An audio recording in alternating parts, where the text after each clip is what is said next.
from 13 Stars, ikaw ang bagong kampiyon. Congratulations! Akala ng iba, birit lang ang kaya ko. Hindi nila alam, may kaya pa akong ipakitang kakaiba. Ang natutunan ko po sa buong journey ko po sa tanghalan ng kampiyon ay bilang isang singer, hindi po basta-basta dapat nagiging kampante sa bawat laban. Dahil hindi po biro lahat na pinagdadaanan, especially sa mga nagiging katapat and mga nakakatunggali. Marami po ang mahuhusay din and wag po nating i-underestimate yung kanilang lakas at galing sa pagkanta. Ang kampiyon ng buhay ko ay si Mama Junara at si Papa Cesar dahil sila po ang laging sumusuporta sa akin. Ma, Pa, pag naabot ko ang aking mga pangarap dito sa journey ko sa tanghalan ng kampiyon, ibibigay ko sa inyo ang buhay na deserve ninyo. At bibigyan ko kayo ng isang napakagandang buhay na noon pinapangarap lang natin. Pero anong malay natin ngayon kung makamit ko ito? Gagawin ko ang lahat ng makakaya ko at ang best ko para makuha ang tagumpay at nang maialay ko sa inyo ang tagumpay na ito. Jessamay Calimbaso! Ah! First time ko nakitang ganito si Jessamay, mama. Kala nyo, ha?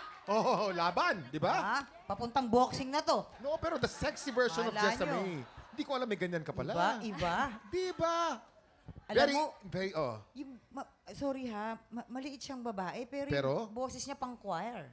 Oo. Pang isang choir. Pang choir. Pinagsama-sama lahat. Yung energy punong-puno, yung buong studio natin. Grabe. Napuno din kaya ang puso at ang isip ng ating mga inampalan. Jessa, grabe, na-miss kitang marinig. Ikaw yung unang nakapasok sa Grand Finals at ni-remind mo kami, ni-remind mo ako bakit ka naging undefeated. Sobrang galing mo, hindi ka lang singer, performer ka rin, total performer. Thank you po. Hindi ako marunong sumayaw pero napapaindak ako sa performance mo. Galing mo, congrats. Salamat po. Jessamay, alam mo Kuya Kim, pareho tayo. Ngayon ko lang siya nakitang... Sexy. Yes. At iba talaga ang pinakita niya today sa atin. Jessamay, talagang andun yung... Pinarinig mo na naman sa akin yung bright na boses mo, lalong-lalo na sa high notes. Napakaganda. At ang kilala ko talagang Jessamay, yung biritera lang, mga slow songs ang kinakanta. Pero ngayon, Jessamay 2.0 ang pinakita mo. Congratulations. Thank you po.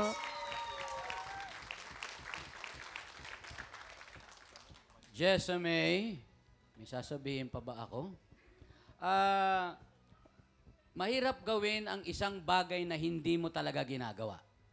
Kasi normally, ang performances mo, nakatayo, bibirit ako, yun na.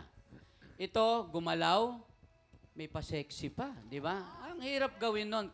Kasi out of the box, di ba, Kuya Kim, Mamang?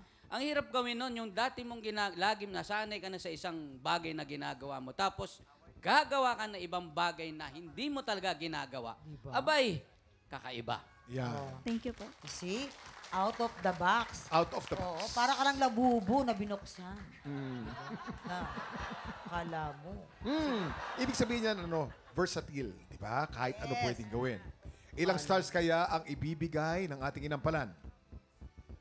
Jessamay, dahil kakaiba ang iyong pinakita ngayong araw, ang binigay ko sa iyong stars today ay...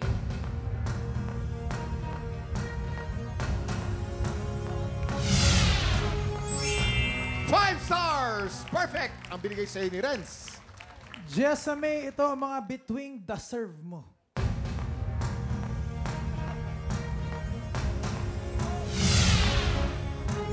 Jessamay! 5 stars din ang binigay sa'yo ni Daryl. For now po, ibibitin muna natin ang score ni Hana. Alamin natin kung sino kina Alvin at Jessamay ang aabante sa huling banggaan sa pagbabalik ng tanghalan ng Kampiyon Grand Finals dito sa TikTok Live! Ang tatanghaling Grand Champion ng tanghalan ng Kampiyon ay magkakabit ng tuwataginting na 500,000 pesos. Grand Champion Trophy. At ngayong Season 2, mag-uwi din ang Grand Champion at mga Grand Finalists ng over 400,000 pesos worth of Fuji Denso appliances. Congratulations!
Tropa, pinanood mo hanggang sa dulo itong video na to? Very good ka! For more happy time, watch more TikTok Lock videos on our official social media pages and subscribe to GMA Network official YouTube channel.